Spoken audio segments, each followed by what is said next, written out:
तो फाइनली ये villain chapter यानी सॉल्यूशन का लेक्चर दूसरा है और इस वीडियो में ना ये पूरा का पूरा चैप्टर खलास कर देंगे। मतलब बिलेन ख़त्म, एक एक टॉपिक को छोड़ेंगे नहीं और बेहतरीन तरीके से पढ़ाऊँगा। अगर आपने हमारे इस वीडियो को नहीं देखा है, मतलब लेक्चर 1 को नहीं देखा है, तो देख लीजिएगा, लिंक मैं डिस्क्रिप्शन बॉक्स में दे दूँगा। तो शुरू करते हैं लेक्चर 2 यानी लेक्चर दूसरा, और इसमें हम देखेंगे कुछ महत्वपूर्ण और मोस्ट इम्पोर्टेंट टॉपिक, नियम और थ्योरी। ठीक है, तो ये सब मोस्ट इम्पोर्टेंट टॉपिक रहेंगे और इस लेक्चर में चैप्टर ही ख़त्म कर दूंगा। मतलब आपको सिर्फ 2 लेक्चर देखने होंगे और बिलेन चैप्टर ख़त्म। उसके बाद में मैं इस बिलेन चैप्टर से कुछ न्यूमेरिकल कराऊंगा, वो अलग वीडियो में कराऊंगा। सबसे पहले हम लोग पढ़ते हैं बिलेन चैप्टर का दूसरा लेक्चर। ठीक है, तो यहाँ पर मेरा जो टॉपिक है मोल प्रभाज या मोल अंश। ठीक है, मेरा जो पहला टॉपिक है मोल प्रभाज या मोल अंश। चाहे मोल प्रभाज का हो चाहे मोल अंश का हो, बात क्या है, एक ही है। मोल प्रभाज या मोल अंश को हम x से दर्शाते हैं, मतलब x से प्रदर्शित करते हैं। इस वीडियो को ध्यान से देखिएगा और कॉपी और पेन लेके कोने में बैठ जाओ। जैसे मैं कोने में बैठ के आपको पढ़ा रहा हूँ, ऐसे आप भी कोने में लेके जाकर कहीं बैठ जाओ और एक एक शब्द को अच्छे से अपने रफ में लिखकर उसको फेयर ज़रूर बना लेना। तो समझते हैं परिभाषा, और परिभाषा की मदद से सूत्र निकालेंगे और अच्छे से आपको समझाऊंगा। तो मोल प्रभाज या मोल अंश की परिभाषा क्या है, यहाँ पर लिखा हुआ दे सकते हो। किसी विलयन में विलय की मोलों की संख्या और विलायक की मोलों की संख्या। कोई विलयन है, उसमें विलय की मोलों की संख्या और विलायक की मोलों की संख्या। आपको समझ में नहीं आ रहा होगा कि मैं कहना क्या चाह रहा हूँ, इसीलिए कहता हूँ कि अगर आप हमारे जो पहला लेक्चर था उसको अगर नहीं देखा है तो शायद आपको समझने में थोड़ा दिक्कत हो सकता है, लेकिन अच्छे से समझा दूंगा। भले ही आप मेरा पहला वीडियो लेक्चर मतलब नहीं देखे हैं तो कोई दिक्कत नहीं है, लिंक डिस्क्रिप्शन बॉक्स में है, देख लेना। उससे पहले अगर आप इस वीडियो पे आ चुके हैं तो इसको भी मैं समझाऊंगा और अच्छे से समझाऊंगा। विलय क्या होता है, विलायक क्या होता है, ये सारा का सारा टॉपिक मैंने पहले वाले लेक्चर में बता दिया था, लेकिन इसमें मैं बता देता हूँ। विलय का मतलब क्या होता है, जैसे मान लीजिए यहाँ पर एक छोटा सा टुकड़ा बना देते हैं, मतलब पात्र बना देते हैं। सिर्फ समझाने की कोशिश में कर रहा हूँ। इसमें कुछ मान लीजिए पानी भर देते हैं, मान लीजिए इसमें पानी भर लेते हैं, पानी जल एक ही बात है, H2O। ठीक है, इसमें मैंने पानी भर दिया। अब पानी की जो मात्रा है वो है 50 ग्राम, 50 ग्राम पानी है। अब इसी में हमने क्या मिला दिया, चीनी मिला दिया, चीनी, शक्कर, शुगर जो भी कह लो, चीनी मिला दिया। ठीक है, चीनी मिलाया तो चीनी यहाँ पर हमारा 5 ग्राम है। क्या ग्राम है भैया, 5 ग्राम है। पानिया 50 ग्राम है लेकिन चीनिया जोन है वो 5 ग्राम है। तो हमने बताया था पहले लेक्चर में कि जिसकी मात्रा कम होती है वो क्या होता है, विलय होता है। यहाँ पर मैं लिख देता हूँ, विलय होता है। ठीक है, जिसकी मात्रा कम वो क्या है, विलय होता है। और जिसकी मात्रा ज़्यादा वो क्या होता है, विलायक होता है। ध्यान से समझ लीजिए, उसके बाद में ये जो मोल अंश या मोल प्रभाज है ये भी समझ में आ जाएगा। तो पानी जो है वो 50 ग्राम है, वहीं पर जो चीनी है वो 5 ग्राम है। तो यानी कि चीनी की मात्रा कम है इसलिए वो क्या है, विलय है, और पानी की मात्रा ज़्यादा है इसलिए वह विलायक है। तो विलय और विलायक समझ में आएगा। अब समझते हैं मोल प्रभाज या मोल अंश। तो जब आपको विलय विलायक पता चल गया तो मोल प्रभाज या मोल अंश में क्या रखा है समझते हैं। तो कहता क्या है, किसी विलयन में विलय की मोलों की संख्या और विलायक की मोलों की संख्या एवं विलयन के कुल मोलों की संख्या को मोल प्रभाज या मोल अंश कहते हैं। हमने बताया कि इसको x से प्रदर्शित करते हैं। ठीक है, तो मोल प्रभाज या मोल अंश कहते हैं। अब फार्मूला निकलेगा ठीक है। फार्मूला निकलेगा यक्स ये बराबर यक्स ये बराबर यानी विलायक का मोल अंश, ठीक है, विलायक का मोल अंश लिख देते हैं, विलायक का मोल अंश, मोल अंश। जैसे जैसे लिख रहा हूँ वैसे वैसे आप भी लिखते चलिए, ठीक है,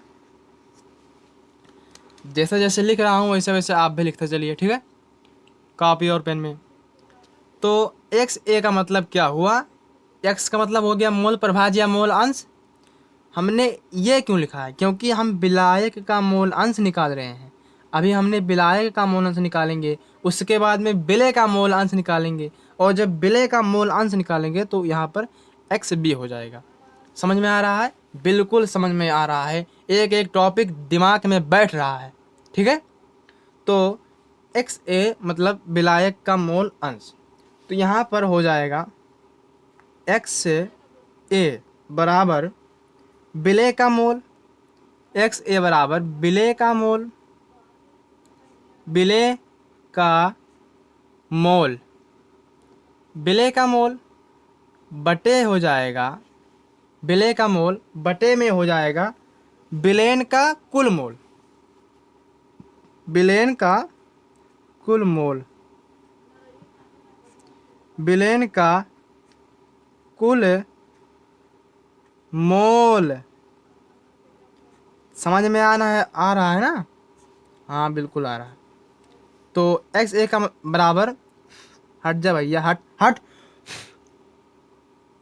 एक्स ए बराबर विलय का मोल बटे विलयन का कुल मोल। मतलब समझिए, इसको अगर इंग्लिश में लिखना चाहें तो एक्स ए बराबर यन ए बटे में हो जाएगा यन ए प्लस यन बी, विलय का मोल बटे विलयन का कुल मोल, ठीक है। तो ये फार्मूला निकल के आया, ये है विलायक का मोल अंश, ठीक है। क्या निकल के आया भैया? विलायक का मोल अंश। अब हम लोग देखते हैं विलय का मोल अंश। विलायक का मोल अंश तो निकाल लियो, फटाक से निकाल लियो, लेकिन अब हम लोग देखते हैं विलय का मोल अंश क्या होगा, ठीक है। तो चलिए अब हम निकालते हैं विलय का मोल अंश। हमने विलायक का मोल अंश यहाँ पर निकाल लिया, ठीक है। अब हम लोग निकालेंगे विलय का मोल अंश। तो यहाँ पर देखते हैं, वीडियो को बहुत ध्यान से देखिए बाबू, ठीक है। यहाँ पर लिखते हैं विलय का मोल अंश, विलय का मोल अंश मतलब यक्स बी। यक्स क्या है? मोल अंश या मोल प्रभाज है। बी क्या है? विलय के लिए हमने बी लिया है, जबकि विलायक के लिए हमने ये लिया था। समझ में आ गया एक्स बी क्या है? तो यहाँ पर समझो, हमने बताया सबसे पहले, हमने जब विलायक का निकाल रहा था मोल अंश, तो हमने बताया था कि एक्स ए बराबर क्या होता है, विलय का मोल बटे विलयन का कुल मोल। तो एक्स बी में भी क्या होगा? वही होगा। एक्स बी बराबर क्या हो जाएगा? एक्स बी बराबर हो जाएगा या न बी, यन के जगह ये के जगह पे क्या हो जाएगा? जैसे यहाँ पर ये था तो यहाँ पर बी हो जाएगा, इतना सा फर्क है। तो यहाँ पर हो जाएगा यन बी, अपवन में हो जाएगा यन ये प्लस यन बी। सॉरी, यहाँ पर थोड़ा सा गलत हो गया, यन ए प्लस यन बी। एक फार्मूला यह निकला, बिल्कुल निकला। तो हमने दो फार्मूला देख लिया, ये है दूसरा फार्मूला और यहाँ पर ये है पहला फार्मूला। समझ में आ गया कि मोल अंश क्या होता है, मोल अंश या मोल प्रभाज क्या होता है? समझ में आ गया भैया?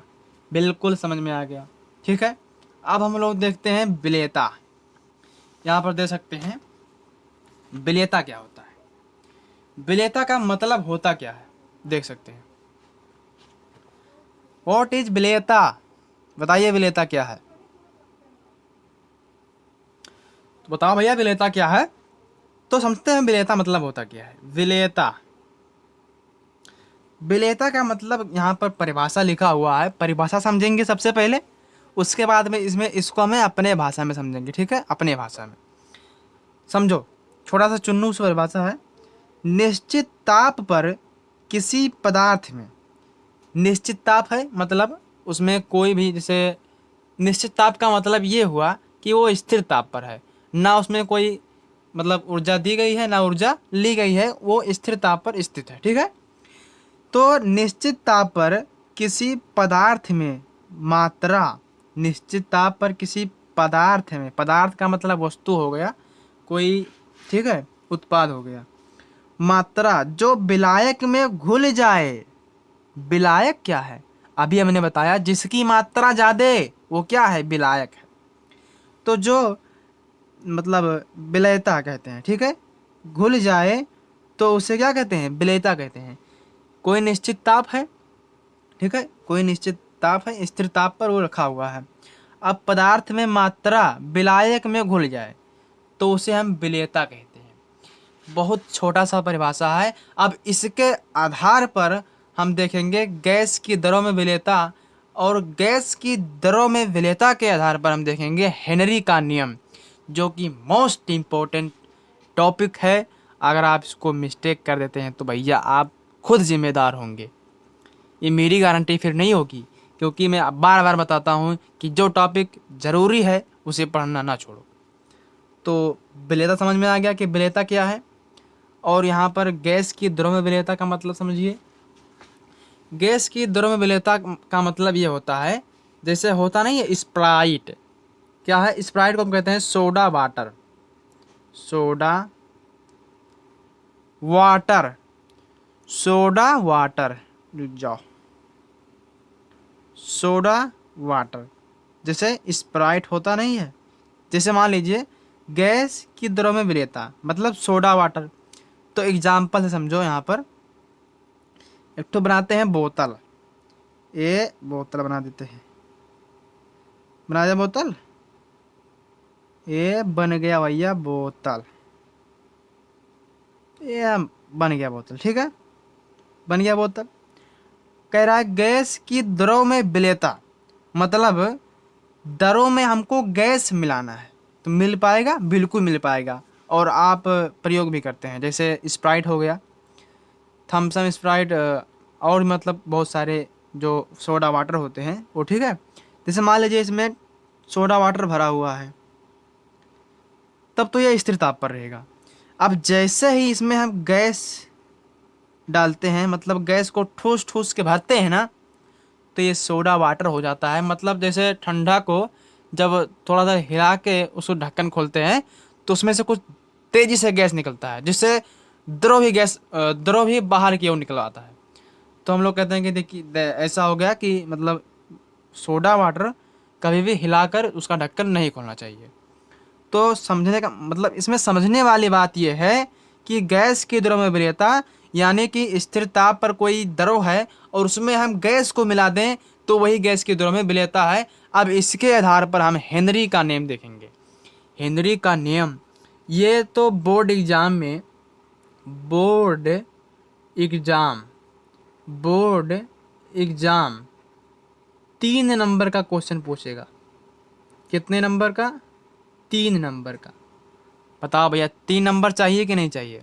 अगर आपको केमिस्ट्री में 70 नंबर लेके आना है, केमिस्ट्री में 70 नंबर लेके आना है, तो एक एक नंबर मोस्ट इम्पोर्टेंट होगा। टारगेट हमारा 95% प्लस रहेगा, बता दे रहा हूँ, इसी वक्त बता दे रहा हूँ, टारगेट हमारा 95% प्लस रहेगा। तो चलिए देखते हैं हेनरी का नियम। देखिए ये चैप्टर 2 लेक्चर में ख़त्म हो जाएगा, बिल्कुल एकदम दिल खोल के एकदम से आप रफ कॉपी लेके बैठ जाइए और अच्छे से इसको लिखिए, जिस तरह से लिखा हुआ है उसी तरह से लिखिए। तो समझिए बात को, हेनरी का नियम कहता क्या है। तो हेनरी का नियम हमने बता दिया कि गैस की दरों में विलेयता, मतलब हेनरी ये बताएंगे कि गैस की दरों में विलेयता कैसे होती है, कैसे कैसे क्या करना है, ठीक है। सारा का सारा प्रोसेस समझते हैं। तो इस नियम के अनुसार यहाँ पर हमने अच्छे से लिख दिया है। इस नियम के अनुसार स्थिर ताप पर, स्थिर ताप हमने बताया, स्थिर ताप पर जब किसी गैस की जब किसी दरों में गैस की विलेयता करते हैं, तो वही यहाँ पर हेनरी जी बताए हैं कि स्थिर ताप पर, यहाँ पर दे सकते हैं, स्थिर ताप पर किसी गैस की दरों में विलेयता विलेयता विलेयता गैस के दाब के समानुपाती होता है या होती है। तो कहने का मतलब, अर्थात यहाँ पर देखिए यम प्रपोर्शनल पी, ठीक है, यम प्रपोर्शनल पी।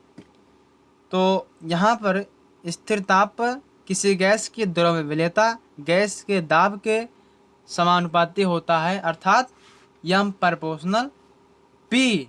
अब हम आगे बढ़ते हैं, ठीक है, और अच्छे से उसको समझते हैं, अच्छे से समझते हैं इसको, एक एक टॉपिक को छोड़ेंगे नहीं, ठीक है।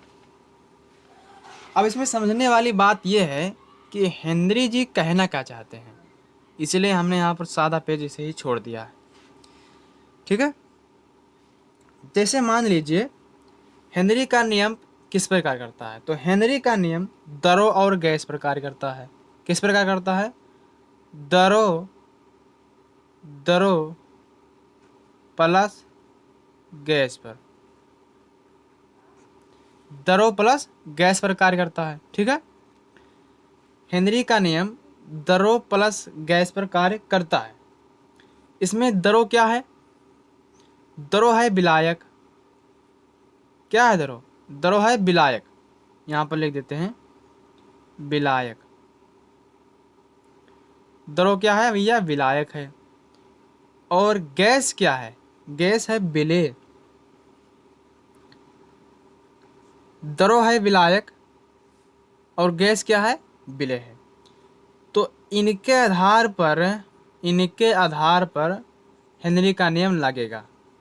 कैसे लगेगा सब कुछ बताऊंगा। वीडियो को स्किप करके देखोगे तो आपका गलती होगा, मेरा गलती मेरे पे मत छोड़ना, ठीक है। समझते हैं इसको, कुछ चित्र की मदद से समझते हैं, तब आपको समझ में आएगा।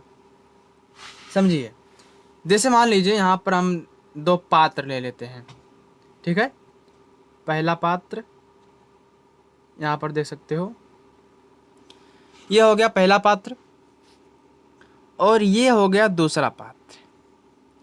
समझे कोशिश करबो तब मैं समझ पाइबो, बता दे रहा हूँ पहले, ठीक है। हेनरी का नियम 3 नंबर में आता है, बोर्ड एग्जाम में हर साल आता है, इस बार भी आएगा, गारंटी है आएगा, ठीक है। तो यहाँ पर दो हमने पात्र ले लिया, पहला है ये, दूसरा है बी। अगर समझ में नहीं आ रहा है ना तो कमेंट कर देना, इसको मैं थोड़ा और अच्छे से पढ़ाकर बताऊंगा, ठीक है। हालांकि ये समझ में आ जाएगा, कोई ज़्यादा कठिन टॉपिक नहीं है ये। तो यहाँ पर हमने दो पात्र लिया, ठीक है। अब करना क्या है? करना क्या है कि इसमें आपको पानी भर देना है। क्या भर देना है? पानी भर देना है, पानी भर देना है, ठीक है। तो होगा क्या, होगा क्या इसको समझो पहले। पानी भर दिया और इसमें भर देना है पानी, पानी भर दिया, इसमें भी पानी भर दिया और इसमें भी पानी भर दिया। अब इसमें देखो, पानी इसमें भी है, पानी इसमें भी है, यहाँ पर लिख देना तो कन्फ्यूजन हो जाए तनी भर। पानी इसमें भी है, पानी इसमें भी है पानी की नहीं है? बिल्कुल है, ठीक है। तो पानी इसमें भी है, पानी इसमें भी है। अब हम करेंगे क्या? इस पर दाब लगाएंगे। क्या लगाएंगे? दाब लगाएंगे। ऐसे लगाएंगे दाब। कैसे लगाएंगे? ऐसे लगाएंगे दाब। लगा दिया दाब, लगा दिया दाब। अब देखो, अब देखो होने क्या वाला है, जादू होने वाला है, जादू। इस पर जब दाब लगाया बच्चा, तो जब इस पर दाब लगाएंगे लाइट चली गई। तो जब हम इसमें दाब लगाया, मतलब इस पर दाब लगाया, तो हुआ क्या? जब इस पर दाब लगाया, इस पर, यही दाब जब इस पर लगाया, तब इसमें कुछ पानी भी था और यहाँ पर कुछ गैस भी था। ठीक है, कुछ गैस भी था। ये करिका वाला गैस हुए, का हुआ, गैस हुआ, और ये पानी हुए। तो कहने का मतलब स्प्राइट कैसे बनता है, उसमें दरों को पहले डालते हैं, फिर उसके बाद में ऊपर से गैस को ठोस ठोस के भरते हैं, इसीलिए कहते हैं गैस की दरों में विलेयता। समझ में आ गया? बिल्कुल आ गया, 100% आ गया। तो कहने का मतलब ये हुआ कि जब हम, जैसे मान लीजिए एग्जांपल है, आप क्या कीजिए कि शाम को, सॉरी, रात में लोटे में पानी भर लीजिए और उसको रख दीजिए, तो उस पर वायुमंडलीय दाब के सहायता से उसमें भी गैस की दरों में विलेयता हो जाती है। मतलब अगर आप लोटे में पानी भरकर रख देते हैं तो गैस की दरों में विलेयता हो जाती है। सुबह आप देखेंगे तो इसमें बूंदी बूंदी सी, मतलब पानी की बूंदी बूंदी बन जाती है, तो उसमें भी वायुमंडलीय दाब से हो जाता है। जबकि इसमें हमने दाब लगाया है, इसमें दो दाब लगा है, वायुमंडलीय दाब लगा है और हमने यहाँ पर प्रेशर भी लगाया है ऊपर से, ठीक है, जिससे क्या बन सके, गैस की दरों में विलेयता हो सके। अब हमने देखा कि हेनरी के नियम के अनुसार क्या होता है, यम प्रोपोर्शनल पी होता है। यहाँ पर लिख देते हैं यम प्रोपोर्शनल पी।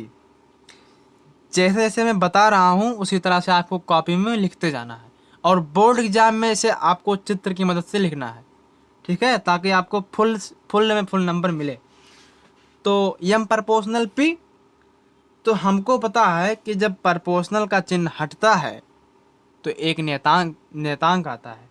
तो यहाँ पर एम बराबर क्या हो जाएगा, के पी हो जाएगा। क्या हो जाएगा, के पी हो जाएगा। यम प्रोपोर्शनल पी होता है, ठीक है। तो जब प्रोपोर्शनल हटा तो के आ गया। अब यहाँ पर के आ गया तो के है क्या, के है समानुपाती स्थिरांक। यहाँ पर के क्या है, देखिए के क्या है, समानुपाती, समानुपाती, समानुपाती स्थिरांक है। क्या है भैया, स्थिरांक है। ये सब लिखना बहुत ज़रूरी है, पता लगे बाद में भूल जाओ। तो के क्या है, समानुपाती स्थिरांक है। और वहीं पर हम अगर बात करें पी की, तो पी क्या है, तो पी है साम्य पर गैस का दाब। क्या है, यहाँ पर लिख देते हैं पी। पी क्या है, यह है गैस का दाब, प्रेशर जिसे कहते हैं, गैस का दाब, गैस का दाब जिसे क्या कहते हैं, प्रेशर कहते हैं। तो क्या है, समानुपाती स्थिरांक है। पी क्या है, गैस का दाब है। और यहाँ पर एक चीज और बचता है, यम। तो यम क्या है, घुली हुई गैस की मात्रा। क्या है, यम। यहाँ पर यम देख लो क्या है, यम, यम बराबर घुली हुई गैस की मात्रा है। गैस की मात्रा, घुली हुई गैस की मात्रा है। दिख रहा है आप सभी को? हाँ बिल्कुल दिख रहा है, ठीक है। तो समझ में आ गया कि हेनरी का नियम क्या है, कैसे हेनरी का नियम लागू होता है, किस पे लागू होता है, और फार्मूला क्या निकल के आया, यम बराबर के पी। और यहाँ पर यम क्या है, घुली हुई गैस की मात्रा है। पी क्या है, गैस का दाब यानी प्रेशर जो हमने लगाया था, यहाँ पर दे सकते हो, यही तो प्रेशर है, यही दाब तो लगाकर हमने गैस की दरों में विलेयता की है। बताइए सही है कि नहीं सही है? बिल्कुल सही है। तो समझ में आ गया हेनरी का नियम क्या कहता है। अब हम लोग देखने वाले हैं वाष्प दाब। इस वीडियो को पूरा देख लीजिए, नहीं तो आपको दिक्कत होगा। मतलब कि इस लेक्चर में बिलेन की कहानी ख़त्म कर दूंगा इस मतलब लेक्चर में। सारा का सारा टॉपिक इसी लेक्चर में ख़त्म हो जाएगा। वीडियो थोड़ा लंबा हो सकता है, चलेगा, लेकिन इसको समझना ज़रूरी है। तो अब हम लोग समझते हैं वाष्प दाब क्या होता है, ठीक है। वाष्प दाब की बारी आ गई है भैया। समझो वाष्प दाब क्या है। एक एक चीज़ अच्छे से बताऊंगा और दिमाग में सीधा ठोक दूंगा, फिर आपको ज़िंदगी भर के लिए याद करवा दूंगा, ठीक है। समझिए। तो यहाँ पर समझते हैं कि वाष्प दाब का मतलब होता क्या है। वाष्प दाब यानी गैस का दाब। तो गैस का दाब किस में लगता है, इसको हम पहले थोड़ा सा परिभाषा इसका लिखते हैं, फिर समझ में आएगा। तो वाष्प दाब का मतलब होता है वाष्प द्वारा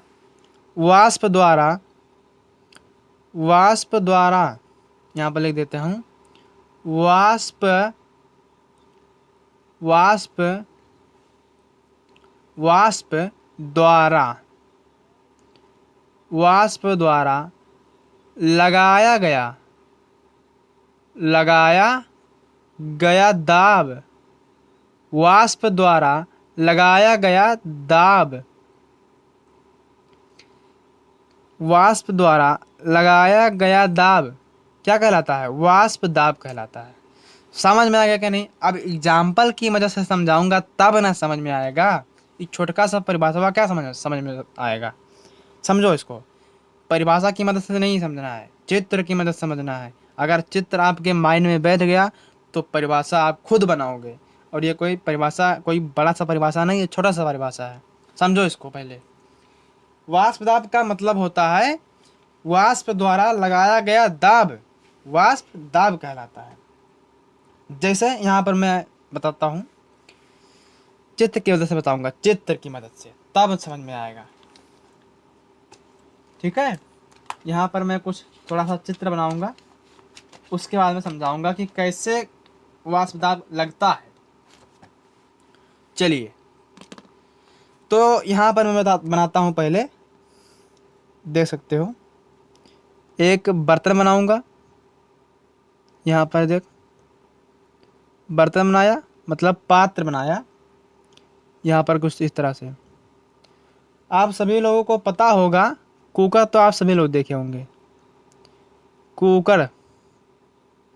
कुकर है तो भैया कुकुर, सॉरी कुकर होता है। तो एक ठू यहाँ से निकाला और एक ठू यहाँ से निकाला, ये बना दिया हमने कुकर। अब कुकर में आपने देखा होगा ये है सीटी मारने वाली जो बटन होती है, ये इससे तो सीटी मारता है। तो होता क्या है, जैसे मान लीजिए इस कुकर में आप पानी भर दीजिए। यहाँ पर मैं पानी भर देता हूँ कुकर में, ठीक है। कुकर में हमने पानी भर दिया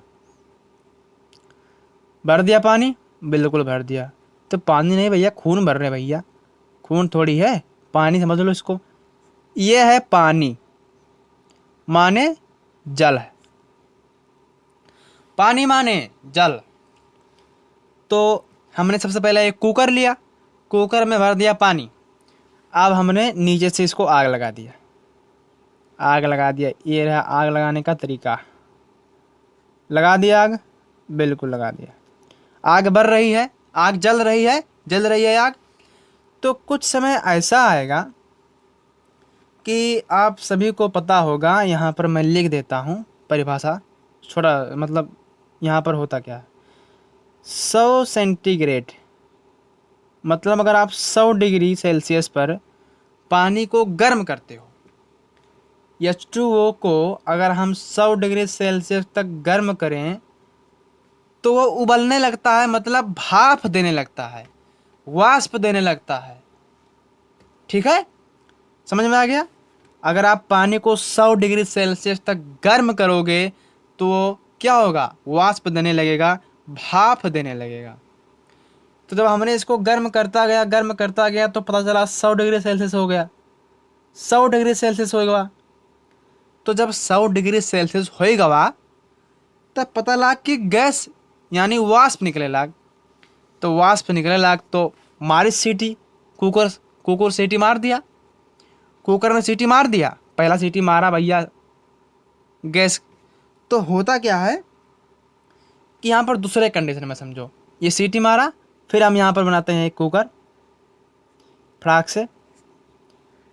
चित्र की मदद समझोगे तभी समझ में आएगा, ठीक है। थोड़ा टाइम लगेगा, चलेगा। तो यहाँ पर ये पानी भरा हुआ है, ठीक है। तो इसमें जो है ये दाब लगाएगा, जो पानी हमने गर्म किया।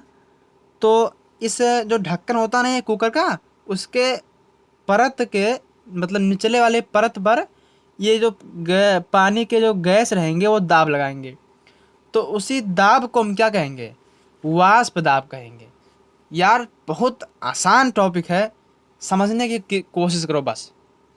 समझाने का काम मेरा है, तुम समझने की कोशिश करो।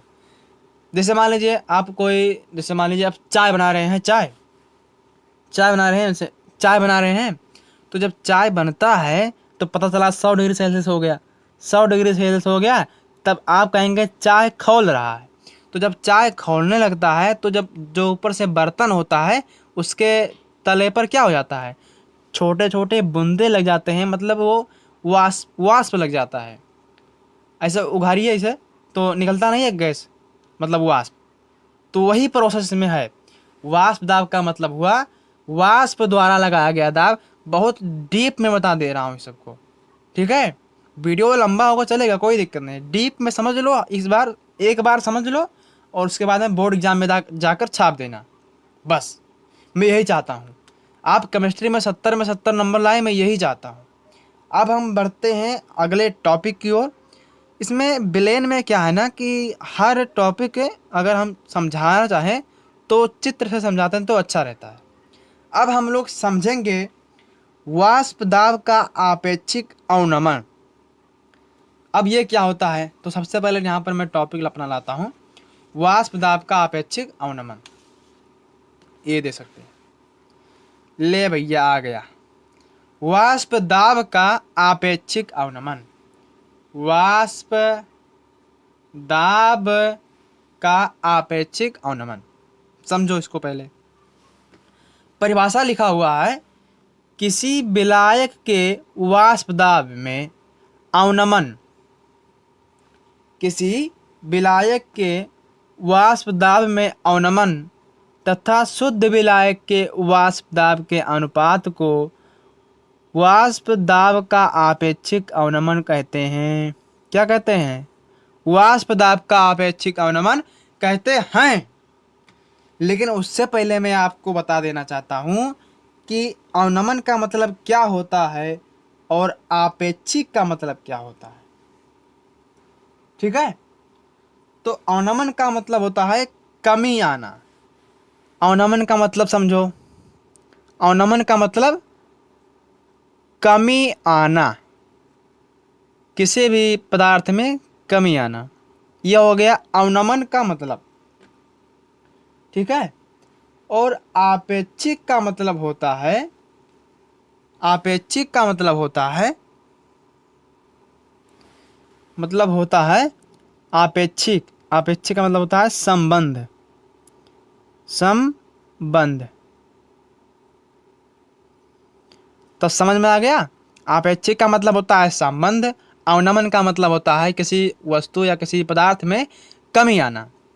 अब इसको हम समझते हैं कि एक परिभाषा कह रहा है, किसी विलायक के वाष्प दाब में अवनमन तथा शुद्ध विलायक के वाष्प दाब के अनुपात को वाष्प दाब का आपेक्षिक अवनमन कहते हैं। लेकिन हमको हवाई रह गया, मैं कुछ समझ नहीं पाया। तो इसको भी चित्र के मदद से समझेंगे और अच्छे से समझेंगे ताकि आपके दिमाग में सीधा जाकर बैठ जाए और आप बोर्ड एग्जाम में जाकर छाप दो, ठीक है? तो यहाँ पर मैं आपको चित्र की मदद से समझाने वाला हूँ, डायग्राम की मदद समझाने वाला हूँ। चित्र कहने में थोड़ा अड़पड़ लगता है। तो समझते हैं वाष्प दाब का प्रोसेस, वाष्प दाब का आपेक्षिक अवनमन का प्रोसेस। तो यहाँ पर सिंपल, हम यहाँ पे पहले दो पात्र लेते हैं। ये है नंबर 1 पात्र, ये लीजिए पात्र, यही ना पात्र है। हर बार पात्र समझाओ तो गुरुजी, कोनो दिक्कत नहीं है। पात्र से कुछ समझ में आ जाना चाहिए बस। अगर कोई भी टॉपिक मैं पढ़ा रहा हूँ तो उसको समझ में आ जाना चाहिए, चाहे वो चित्र से हो या फिर परिभाषा से हो या फिर किसी भी तरीके से आपको समझ में आना चाहिए बस। तो अब यहाँ पर समझो कि वाष्प दाब का आपेक्षिक अवनमन कैसे होगा इस पात्र में। तो सबसे पहले हमने इस वाले में क्या किया, ध्यान से देखो। इस वाले में किया क्या है, इसमें ले लिया पानी, ठीक है? पानी ले लिया, ठीक है, पानी ले लिया। और ये कोई नॉर्मल पानी नहीं, ये बहुत शुद्ध पानी है। कैसा पानी है? शुद्ध H2O, शुद्ध H2O। H2O का मतलब क्या होता है? पानी होता है। केमिस्ट्री में इसको क्या कहते हैं? H2O कहते हैं। तो शुद्ध हमने पानी ले लिया। अब हमारे मतलब इसके नीचे आग लगाना शुरू किया, आग लगाना हमारी शुरू किया, ठीक है, आग लगाना शुरू किया।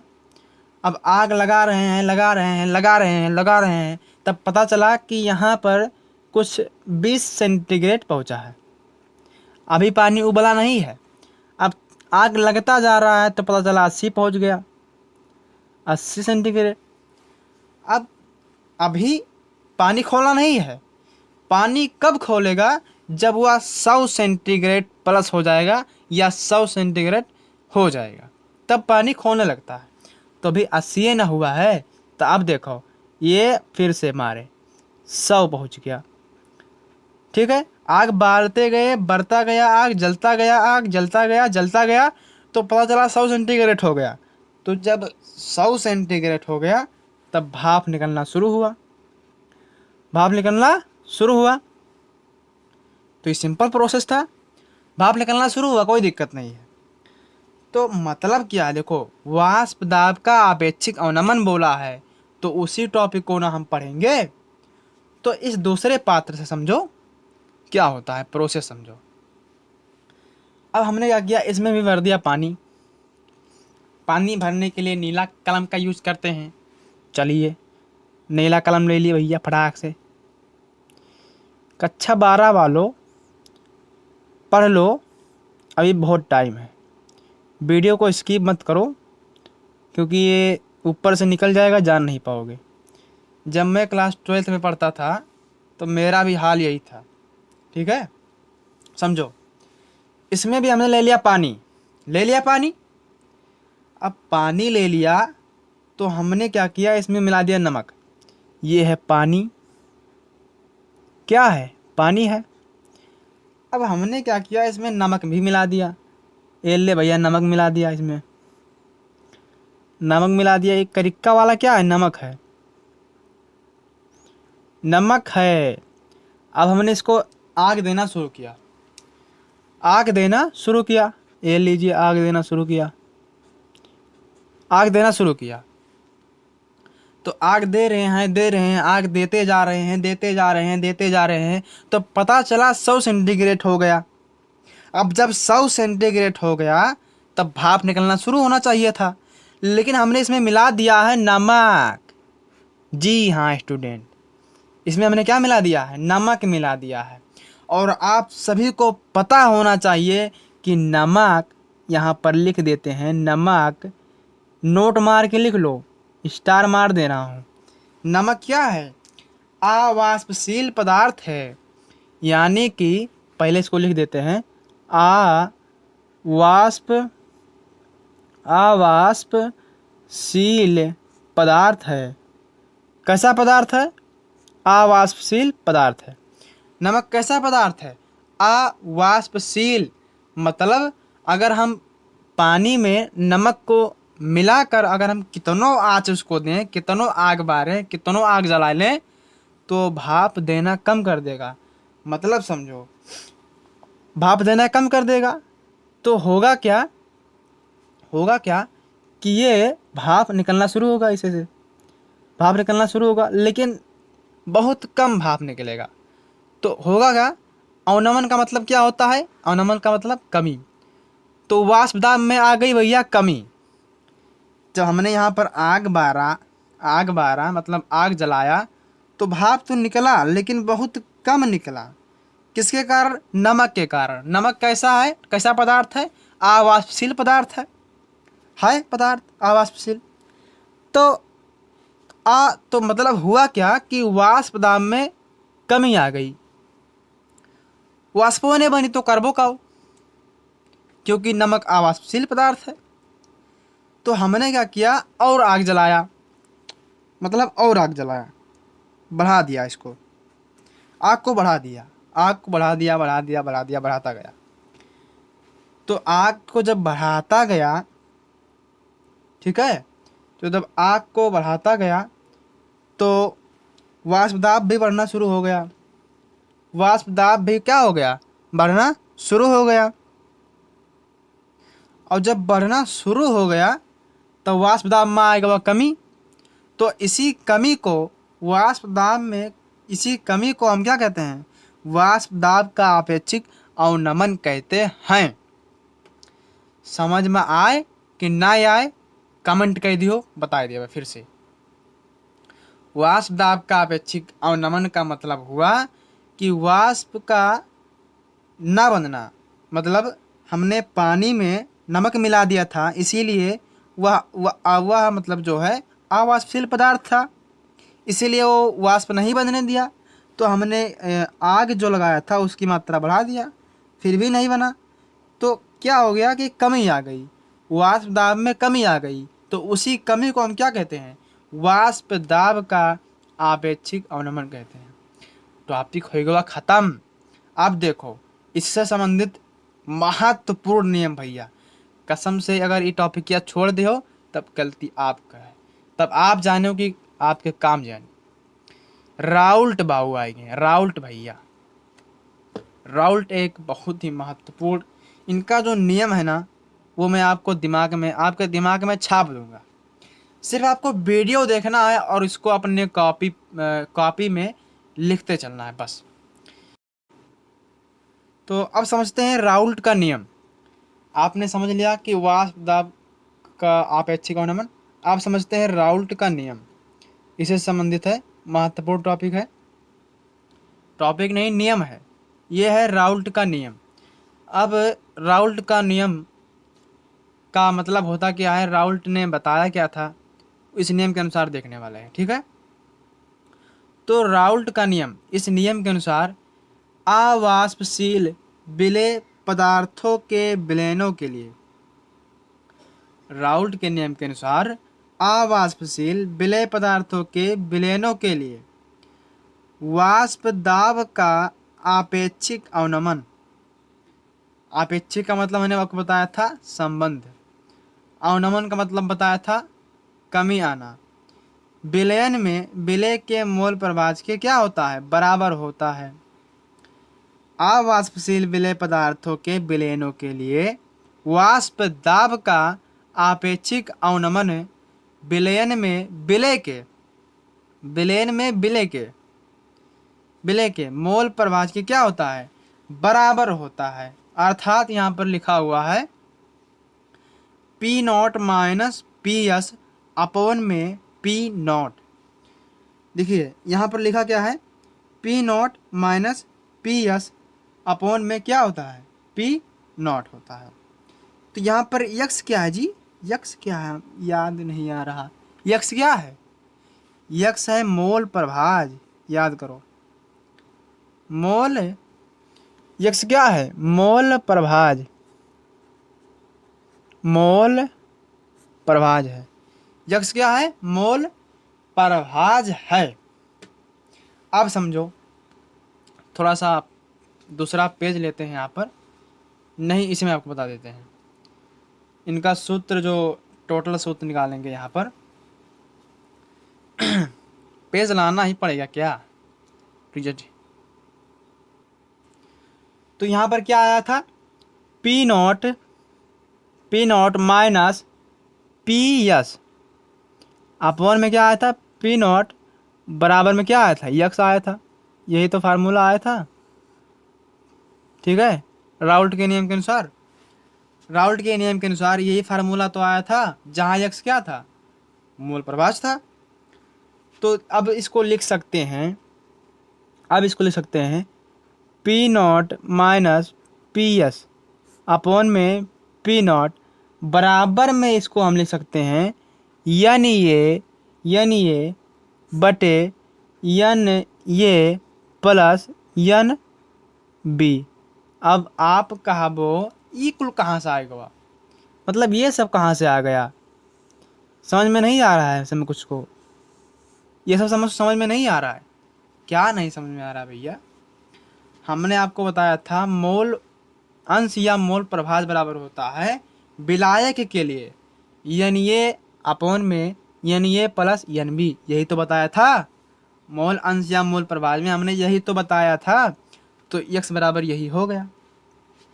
अब हम देख लेते हैं कि आखिर में P नॉट क्या है, PS क्या है, अपॉन में P नॉट क्या है। ठीक है, सबको समझते हैं। तो यहाँ पर लिख देते हैं जहाँ जहाँ देखो जहाँ जहाँ P नॉट क्या है, तो P नॉट क्या है यहाँ पर लिख देते हैं। तो P नॉट क्या है, P नॉट है शुद्ध विलायक। नॉट का मतलब हुआ किसी चीज में शुद्धता, तो क्या हो गया शुद्ध विलायक। शुद्ध विलायक, शुद्ध विलायक हो गया। P नॉट क्या है, शुद्ध विलायक है। और यहाँ पर PS क्या है जी, PS, तो PS यहाँ पर है विलयन का, ठीक है, PS यहाँ पर विलयन का वाष्प दाब है। PS क्या है, विलयन का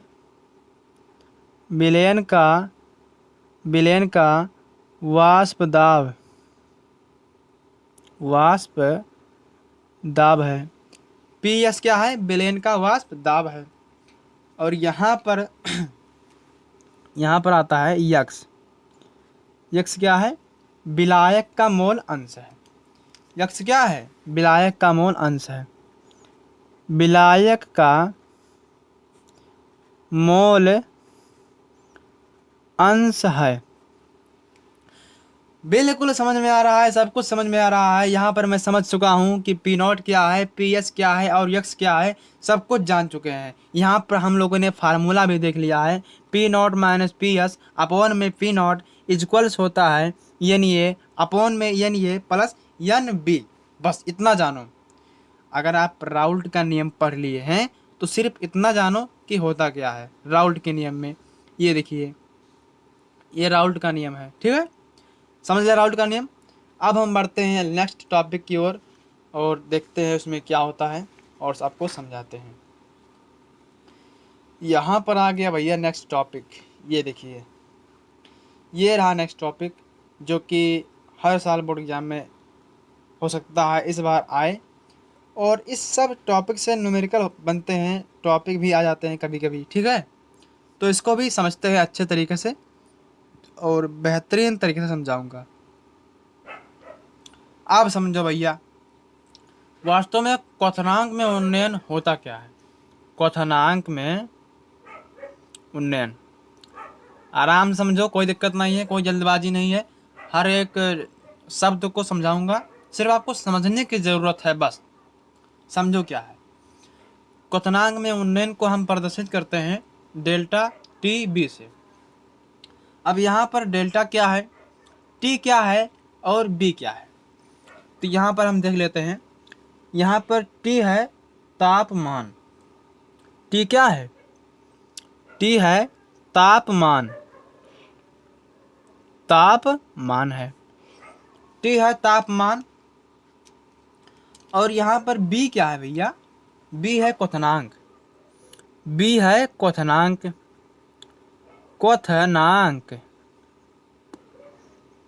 B है क्या, क्वथनांक।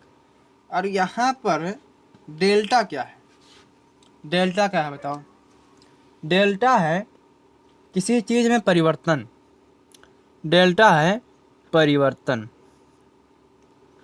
मतलब किसी वस्तु में कितना परिवर्तन हुआ है वो डेल्टा बताता है।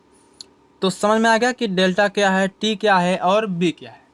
समझ में आ गया, बिल्कुल आ गया। अब हम लोग समझते हैं इसकी परिभाषा क्या है। इसको हम चित्र की मदद से कैसे समझेंगे, कैसे होता है क्वथनांक में उन्नयन। ठीक है, तो शुरू करते हैं। तो क्वथनांक में उन्नयन सबसे पहले हम परिभाषा समझते हैं कि आखिर में परिभाषा क्या कहता है, किताब का परिभाषा। उसके बाद हम इसको अपने से समझेंगे।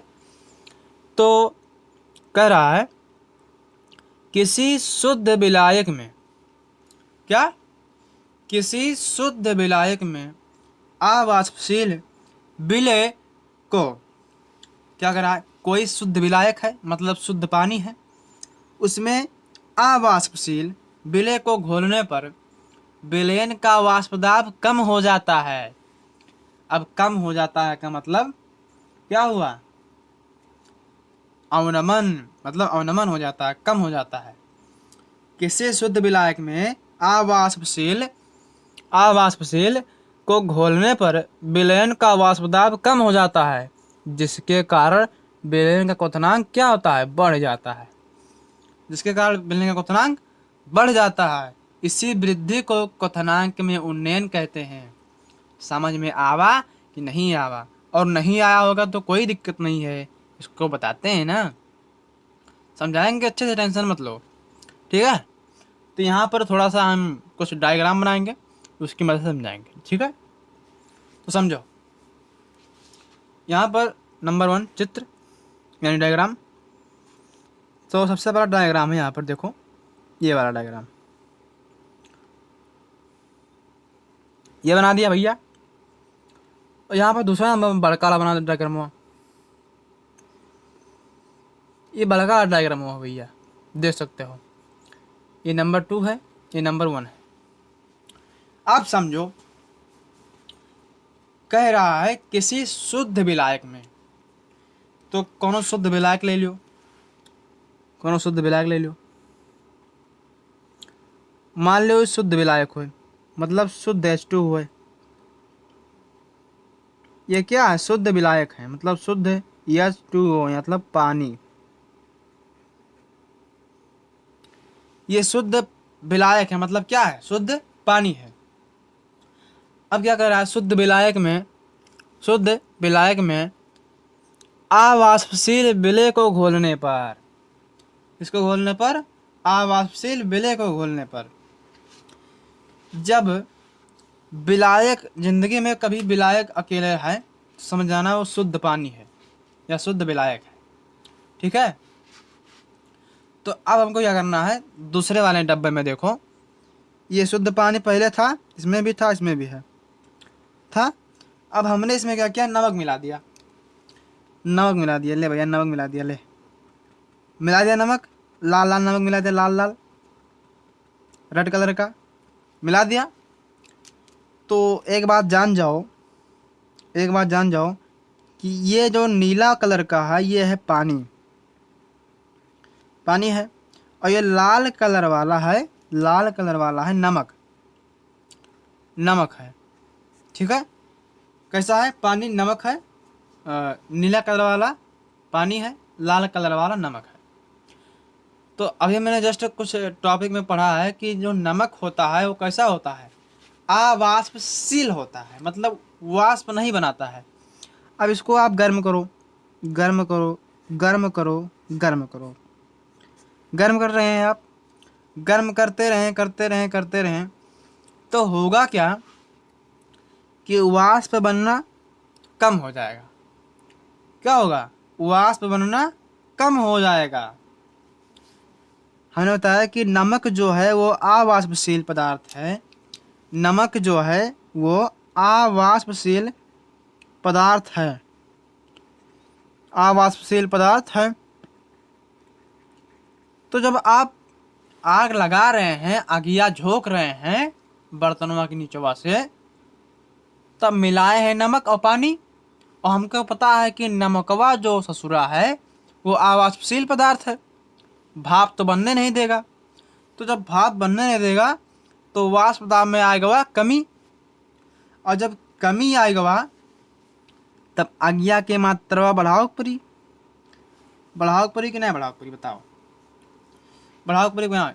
इससे पहले मैं थोड़ा सा मैं आपको इसमें बता देता हूँ टॉपिक में, इसमें थोड़ा सा गलती कर देता मैं। क्वथनांक का मतलब क्या होता है, क्वथनांक का मतलब होता है उबलना, उबलना, क्वथनांक का मतलब उबलना होता है। और उन्नयन का मतलब होता है वृद्धि, क्या होता है, वृद्धि होता है। उबलना, क्वथनांक का मतलब उबलना, उन्नयन का मतलब वृद्धि, इसको मैंने बता ही दिया था, तो समझिए। तो जब पानी और नमक को एक पात्र में रखकर उसके नीचे से हमने आग लगाया, तो सब कुछ ठीक चल रहा था, लेकिन वाष्प नहीं बन रहा था। तो वाष्प दाब में जब कमी आ गई, वाष्प दाब में क्या आ गई, कमी आ गई, मतलब वाष्प बन ही नहीं रहा था। तब हमने आग की मात्रा बढ़ा दिया। आग की मात्रा क्या कर दिया, बढ़ा दिया। आग की मात्रा जो है, जो जल रहा था उसको मैंने बढ़ा दिया। तो जब बढ़ा दिया तो वृद्धि किया। तो जब वृद्धि किया तो क्या हुआ, क्वथनांक में उन्नयन हुआ कि नहीं हुआ, बताइए। ठीक है, जब जब हम वाष्प दाब में आएगा कमी, मतलब जब हम पानी और नमक को रख के जब हमने नीचे से आग लगाया तो वाष्प दाब में कमी आएगा, और जब कमी आएगा तो हमने आग को थोड़ा बढ़ाया, तो वृद्धि हुआ कि नहीं हुआ। तो जब वृद्धि हुआ तो उसी वृद्धि को हम क्या कहते हैं, क्वथनांक में उन्नयन कहते हैं। उन्नयन का मतलब वृद्धि होता है, क्वथनांक का मतलब उबलना होता है। तो उबलना था तो उबल रहा था, लेकिन वाष्प नहीं बन रहा था। ये ससुरा नमक जो है वाष्प नहीं बनवा रहा था, इसीलिए। ठीक है, तो हमको आग में वृद्धि करना पड़ा। तो इसको क्या कहते हैं, क्वथनांक में उन्नयन कहते हैं। समझ में आ गया, बिल्कुल समझ में आ गया। ये मोस्ट इम्पोर्टेंट टॉपिक था, और इसको आप अच्छे से लिख लीजिए, या फिर स्क्रीनशॉट ले सकते हैं, मौका मिलता है आपको। ठीक है, अब हम लोग बढ़ते नहीं है, इसमें थोड़ा सा बाकी है। फार्मूला, फार्मूला बहुत ज़रूरी है। फार्मूला अगर नहीं पता है तो जानो कुछ नहीं पता है। तो समझो पहले फार्मूला, फार्मूला कैसे निकाल दो फार्मूला भैया। हमको पता है कि क्वथनांक में उन्नयन, ये यहाँ पर देख सकते हो, क्वथनांक में उन्नयन यानी डेल्टा टी बी किससे प्रदर्शित करते हैं, डेल्टा टी बी से। T B delta T B से किससे प्रदर्शित करते, डेल्टा टी बी से। तो डेल्टा टी बी बराबर फार्मूला होता है 1000 गुणे के बी, 1000 गुणे के बी गुणे डब्लू। ठीक है, अब बटे में हो जाई यम, कैपिटल यम गुणे कैपिटल डब्लू। ये का भैया फार्मूला हुआ। ये का हमेशा के लिए रट्टा मार लियो अगर न्यूमेरिकल लगाओ बाटे तो। ठीक है, अगर आपको न्यूमेरिकल लगाना है तो इस फार्मूले को अच्छे से रट लो। इसी फार्मूले की मदद से आप न्यूमेरिकल लगा सकते हैं। समझ में आ गया भैया, सब कुछ समझ में आ रहा है। ठीक है, अब हम लोग बढ़ते हैं नेक्स्ट टॉपिक की ओर। नेक्स्ट टॉपिक हम लोगों का क्या रहने वाला है उसको देख लेते हैं फटाक से। और ये चैप्टर मैंने बता ही दिया था कि इस लेक्चर में ये चैप्टर होगा ख़त्म। तो ये फार्मूला बहुत ज़रूरी है, इस फार्मूले को रट लीजिए। ठीक है, आप देखते हैं, अब देखिए, अब यहाँ पर आता है मोलल उन्नयन स्थिरांक। कौन सा टॉपिक आ गया भैया, मोलल उन्नयन स्थिरांक। क्या आ गया, मोलल उन्नयन स्थिरांक आ गया। तो ये छोटा सा टॉपिक है, मोलल उन्नयन स्थिरांक। ये परिभाषा है, हो सकता है बोर्ड एग्जाम में 2 नंबर का आ जाए। तो जब 2 नंबर चाहिए तो पढ़ना तो पड़ेगा। तो भैया मोलल उन्नयन स्थिरांक को हम पढ़ लेते हैं फटाक से। ठीक है, तो चलिए, तो परिभाषा देखिए क्या कहता है, क्या कह रहा है परिभाषा।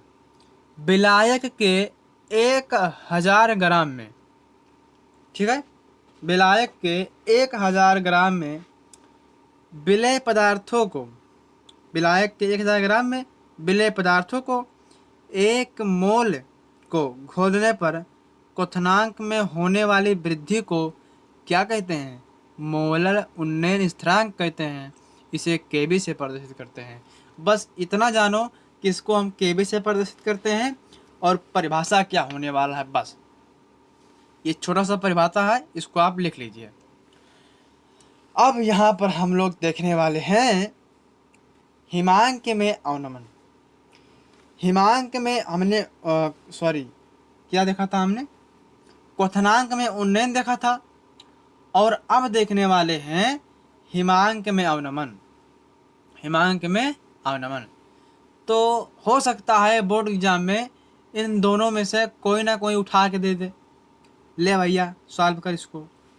तो जब आप पढ़े रहेंगे तो हो सकता है अच्छे से कर ले जाएं। ठीक है, तो अब हम लोग पढ़ने वाले हैं बहुत ही खतरनाक तरीके से हिमांक में अवनमन। इसको समझने से पहले अगर चैनल पर पहली बार आए हैं तो भैया चैनल को सब्सक्राइब करना आपका फ़र्ज़ है, और इसी तरह का वीडियो चाहिए तो सब्सक्राइब कर लीजिए भैया, और लाइक भी कर लीजिए ताकि मैं जो भी वीडियो भेजूँ आप तक पहुँचे, तुरंत पहुँचे। नोटिफिकेशन पे ही ऑल पे क्लिक कर लेना।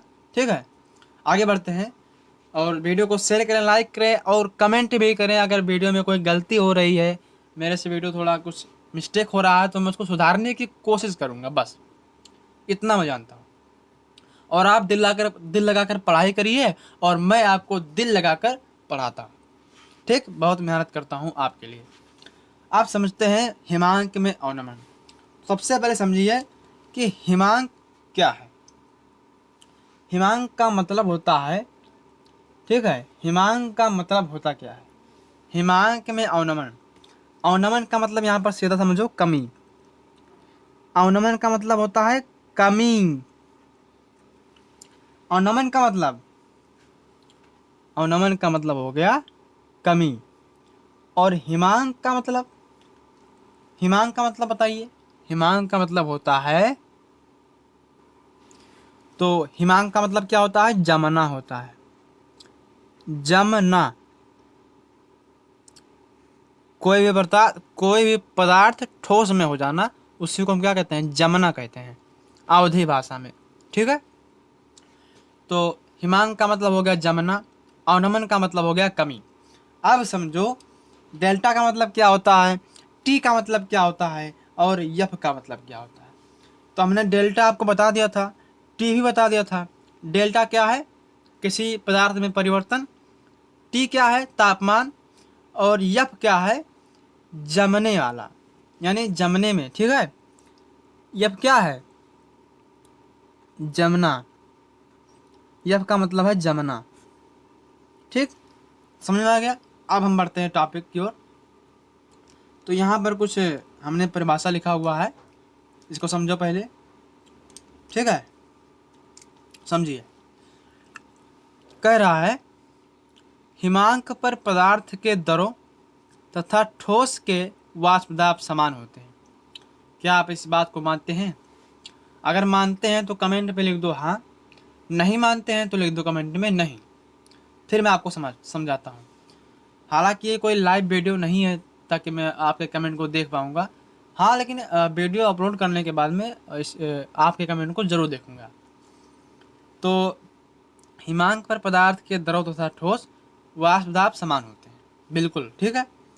और यहाँ पर मेन परिभाषा है, जब किसी विलेय पदार्थ को विलायक में घोला जाता है।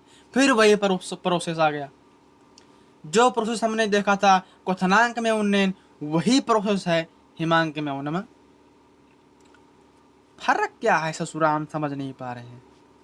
थोड़ा थोड़ा सा फर्क है, ठीक है, तो आपको कन्फ्यूजन में नहीं होना है। ठीक है, तो जब किसी विलेय पदार्थ को विलायक में घोला जाता है तो विलायक का हिमांक कम होता है, विलायक का हिमांक कम हो जाता है। इसी कमी को हिमांक में अवनमन कहते हैं। क्या कहते हैं? हिमांक में अवनमन कहते हैं। समझ में आया नहीं आया?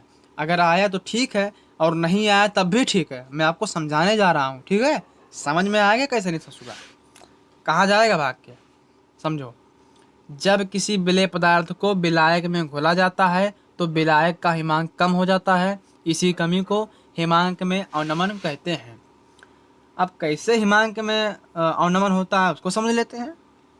समझो, सबसे ज़्यादा हम चित्रवे की मदद से समझाते हैं, तभी समझ में आता है सबको। ठीक है, तो यहाँ पर एक पात्र लेते हैं,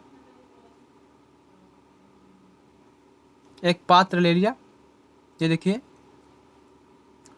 ये बना दे टुप्पी। एक पात्र ए ले लिया और एक पात्र हमने यहाँ पर एक और ले लिया,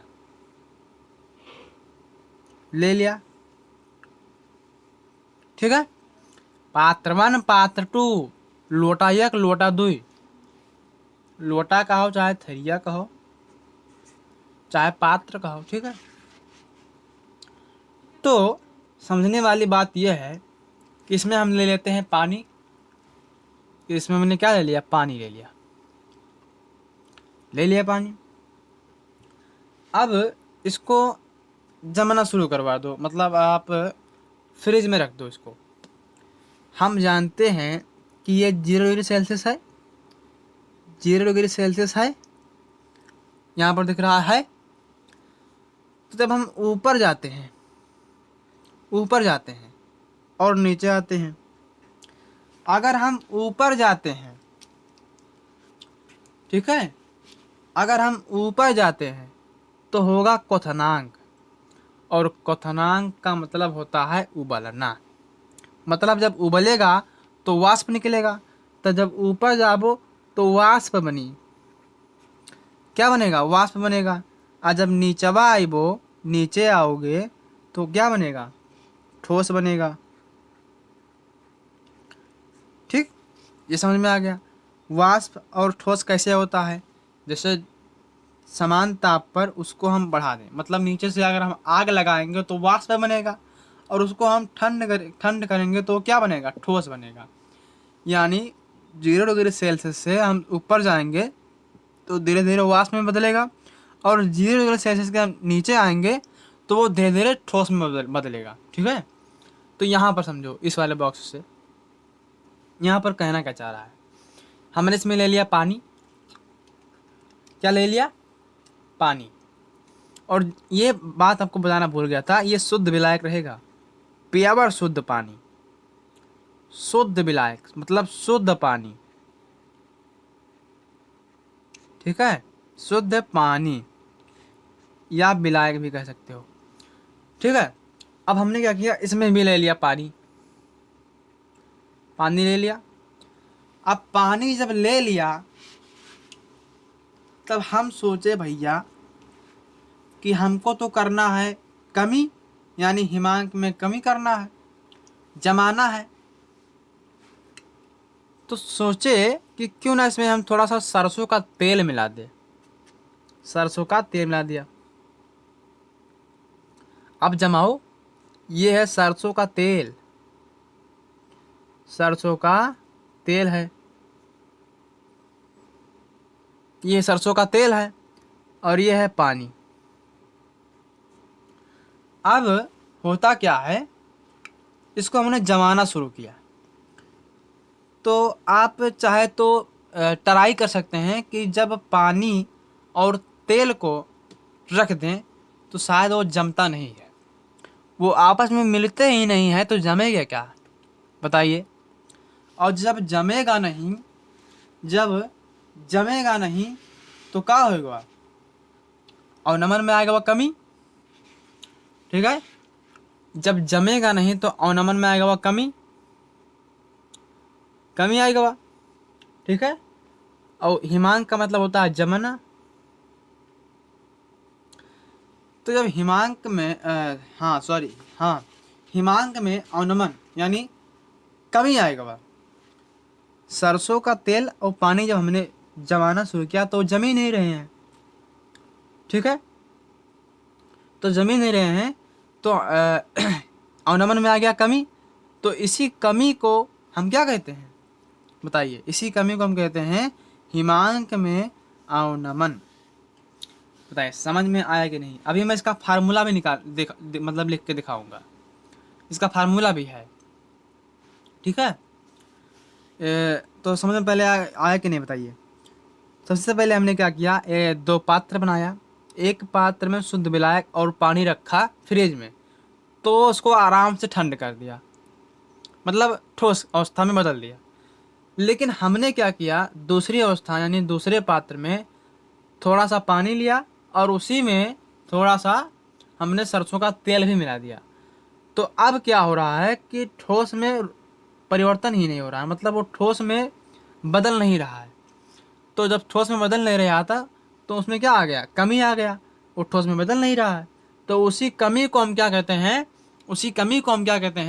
हिमांक में अवनमन कहते हैं। बस इतना जानो बस। अब हम यहाँ पर लिख देते हैं फार्मूला।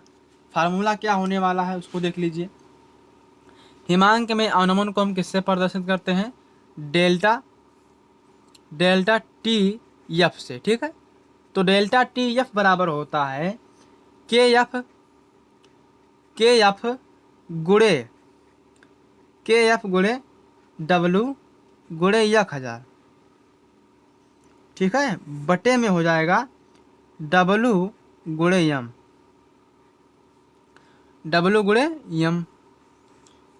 इसको समझ लेना, समझने की क्या ज़रूरत है, सिर्फ आपको रट्टा मार लेना है। डेल्टा टी एफ बराबर क्या होता है? के एफ गुणे डब्लू गुणे 1000 और बटे में हो जाएगा डब्लू गुणे यम। बस इतना जानो। ठीक है, के एफ क्या है? यहाँ पर के एफ थोड़ा सा कंफ्यूजन करेगा तो बता दे रहा हूँ। के एफ क्या है? ये देखिए, के एफ है हिमांक में स्थिरांक। क्या है? हिमांक में स्थिरांक है। हिमांक में स्थिरांक है।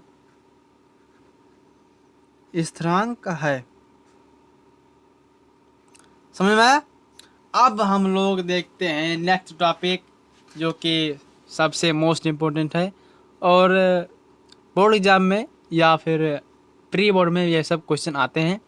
तो अगर आप पहले से तैयारी कर रहोगे तो आपका ही फ़ायदा होगा। देख लेते हैं नेक्स्ट टॉपिक क्या है, और ये हो सकता है लास्ट टॉपिक रहे। तो यहाँ पर लास्ट टॉपिक, सच में लास्ट टॉपिक आ गया, मतलब चैप्टर ख़त्म होने वाला है।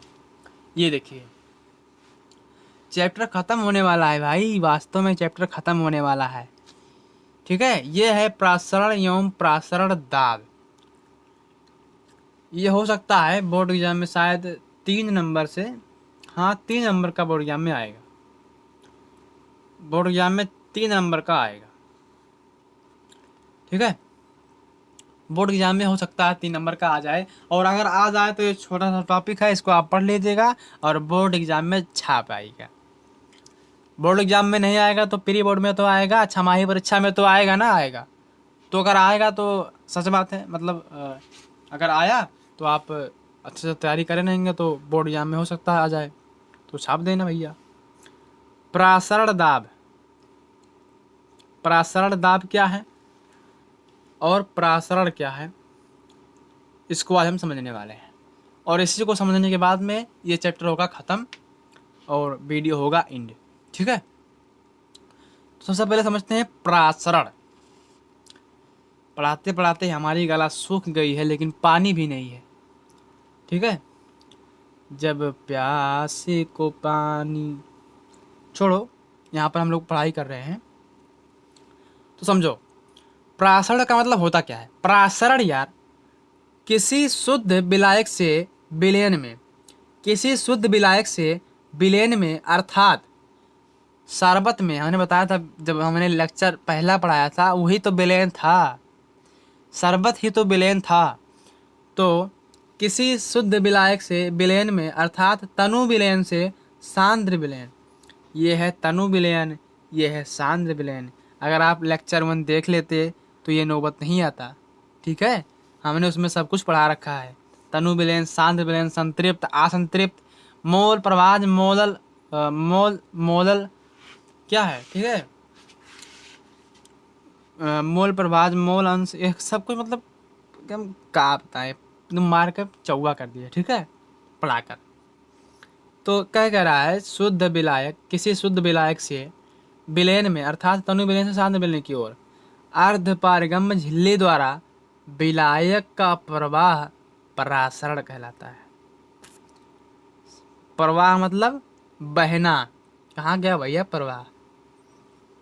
याद देखिए, प्रवाह का मतलब होता है बहना। तो समझ में गया प्रासरण क्या होता है। अब हम देख लेते हैं प्रासरण दाब।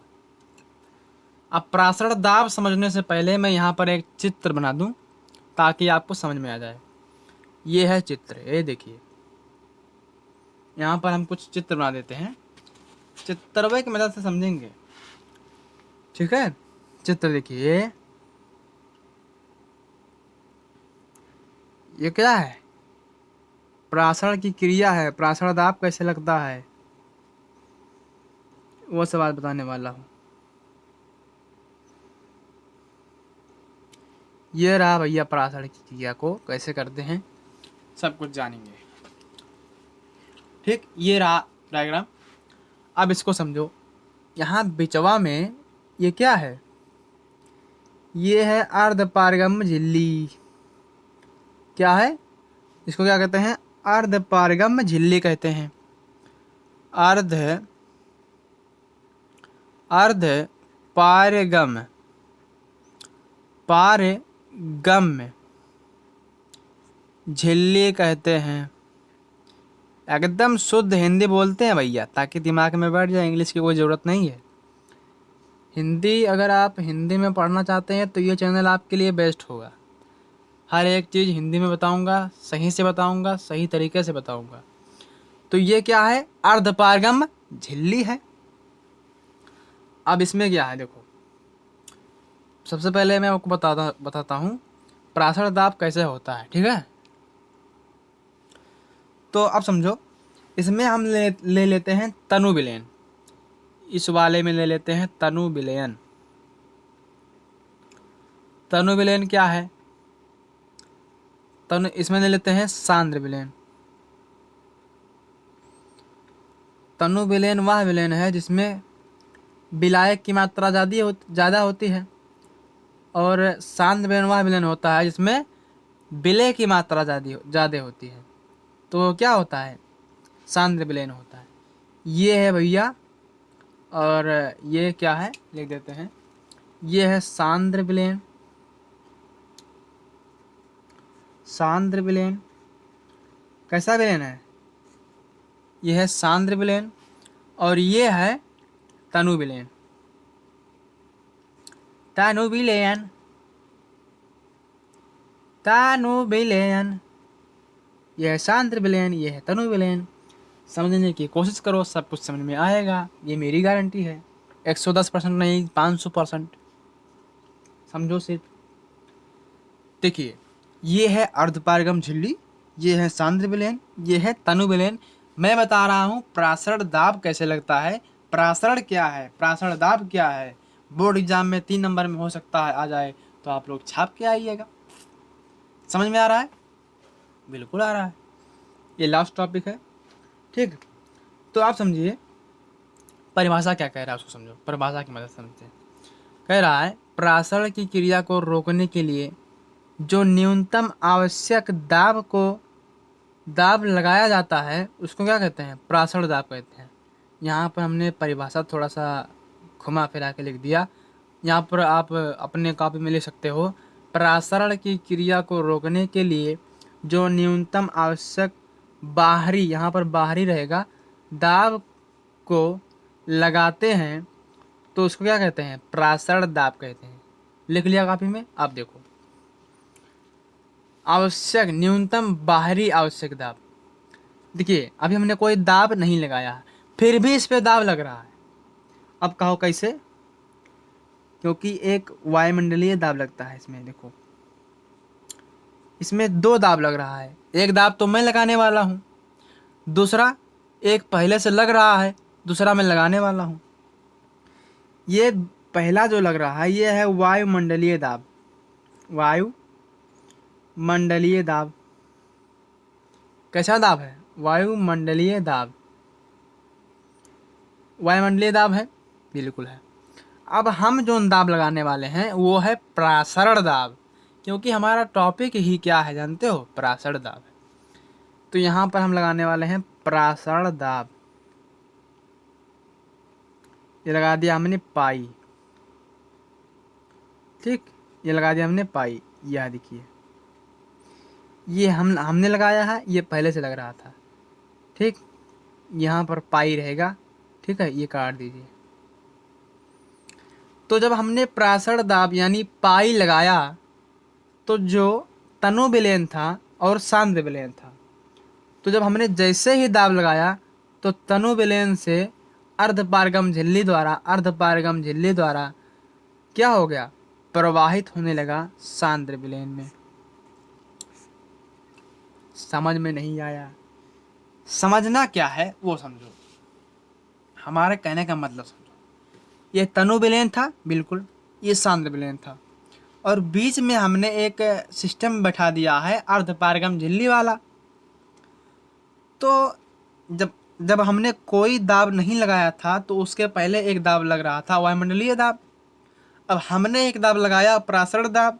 तो जैसे हमने प्रासरण दाब लगाया तो क्या हुआ समझ रहे हो, तनु विलेन से अर्धपारगम झिल्ली द्वारा स्वतः प्रवाह होने लगा सांद्र विलेन में। तो प्रासरण की क्रिया को रोकने के लिए जो न्यूनतम आवश्यक बाहरी दाब लगाते हैं उसको हम क्या कहते हैं, प्रासरण दाब कहते हैं। समझ में आ गई टॉपिक। यही से टॉपिक होता है ख़त्म। और चैप्टर भी हो सकता है एक दो टॉपिक बच गया हो, मैं एकदम क्लियर नहीं कह सकता कि मतलब, हो सकता है जैसे कोई टॉपिक बच गया हो तो उसको भी एडजस्ट करने की कोशिश करूँगा। और अगर चैनल पर पहली बार आए हैं तो प्लीज़ हमारे चैनल को सब्सक्राइब कर लीजिए, हाथ जोड़ के विनती कर रहा हूँ। ठीक है, वीडियो को लाइक करो, शेयर करो, कमेंट करो, अगर कोई गलती है तो उसको मैं सुधारने की कोशिश करूँगा। मिलते हैं नेक्स्ट वीडियो में। तब तक के लिए बाय बाय। बोलने में थोड़ा सा मिस्टेक हुआ है, इसके लिए सॉरी। जय हिंद, जय भारत।